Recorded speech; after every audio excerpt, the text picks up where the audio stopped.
دار و منصبدار، وہ جماعت اور جمعیت کا ہو، مسجد کا ہو، کسی کا بھی ہو، کہ اسلام میں شورائی نظام ہے. کوئی بھی معاملات ہو، وہ جماعت کے ہو، جمعیت کے ہو، مسجد کے ہو، مدرسے کے ہو، مشوروں کے ساتھ معاملات کو آگے بڑھانا چاہیے. اسلام میں ڈکٹیٹرشپ کی کوئی گنجائش نہیں. ون مین شو جسے کہتے ہیں اس کی کوئی گنجائش نہیں. وہی ہوگا جو میں چاہوں گا، اس کی اسلام میں ہرگز اجازت نہیں.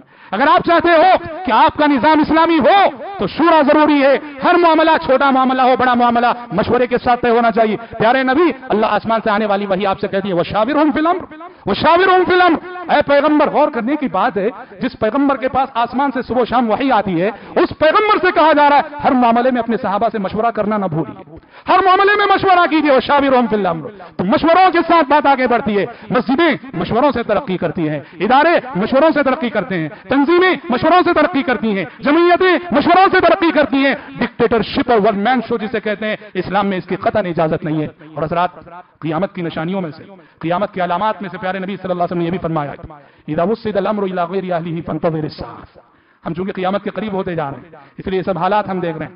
آپ نے فرمایا کہ جب عہدوں پر نالائق لوگ فائز ہو رہے ہوں، عہدوں پر وہ لوگ آ رہے ہو جو عہدے کے قابل نہیں ہیں، سمجھ جاؤ کہ قیامت قریب آ چکی. یعنی مطلب یہ ہے کہ قیامت کے قریب ایسا ہونے والا ہے، عہدوں کے ساتھ کھلواڑ ہوگا، امانت داری نہ ہوگی، خیانت کرنے والے عہدوں پر آئیں گے، اور یہ قیامت کی بہت بڑی نشانی ہے. اور حضرات، دنیاوی عہدوں کی بات نہیں کرتے، دنیا داروں کی بات نہیں کرتے. آئے دن ہماری جو دینی جماعتیں ہیں، ہماری جو دینی جمعیتیں ہیں، ان کی جو صورتحال ہے، خون کے آنسو رلانے والی، خون کے آنسو رلانے والی. اچھا ہے کہ عوام اکثر نہیں جانتی ان سب صورتحال کو، اور اچھا ہے کہ نہ جانے، ورنہ تو افسوس کے ساتھ کہنا پڑتا ہے دینی جماعتوں اور جمعیتوں میں وہ پالیٹکس اور ایسی سیاست چلتی ہے کہ الامان والحفیظ دنیا دار بھی چھت مارے. رسا کشی عہدے کے لیے جوڑ توڑ کی سیاست، عہدہ طلبی، خیانتیں اور عہدوں کا غلط استعمال اور من مانے فیصلے. واللہ المستعان، یہ ہماری بہت ساری دینی جماعتوں اور جمعیتوں کی صورتحال ہے. اور جیسا کہ ہم نے کہا، یاد رکھو عہدہ بہت بڑی امانت ہے، عہدہ بہت بڑی امانت ہے. میں اگر 3 کروڑ انسانوں کا اگر امیر بنتا ہوں، اور اگر میں نے عہدے کو صحیح طور نہیں نبھایا، یہ 3 کروڑ انسان کل قیامت کے روز میرا گریبان پکڑیں گے، میرا گریبان پکڑیں گے. افسوس کے ساتھ کہنا پڑتا ہے یہ حضرات صورتحال تھی، واقعہ تھا جس کو میں نے آپ کے سامنے سنایا ہے، بتایا ہے. ضرورت ہے ہم اپنے اندر ذمہ داری کا احساس پیدا کریں، ذمہ داری کا احساس پیدا کریں، اور کسی بھی عہدے و منصب پہ ایسے لوگوں کو لائیں جن کے اندر اللہ کا ڈر ہو، اللہ کا تقویٰ ہو، جو عہدے کو اعزاز نہیں ذمہ داری سمجھتے ہو.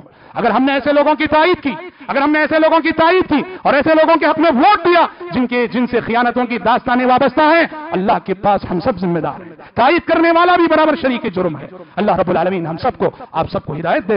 رب العالمین مجھے کہنے والے کو اور آپ سننے والوں کو زندگی میں اللہ تعالیٰ کسی بھی ایسے ذمہ داری کو جس کو نبھانے کی صلاحیت ہمارے اندر نہ ہو، اللہ قبول کرنے کی توفیق نہ دے ہمیں. اور اگر ہم میں سے جن کے اندر صلاحیت ہے، اللہ رب العالمین انہیں کام کے مواقع نصیب فرمائے. اللہ انہیں بہتر سے بہتر عہدے نصیب فرمائے تاکہ وہ جماعت کی، جمعیت کی، تنظیم کی، انسانیت کی اور امت کی خدمت کر سکیں.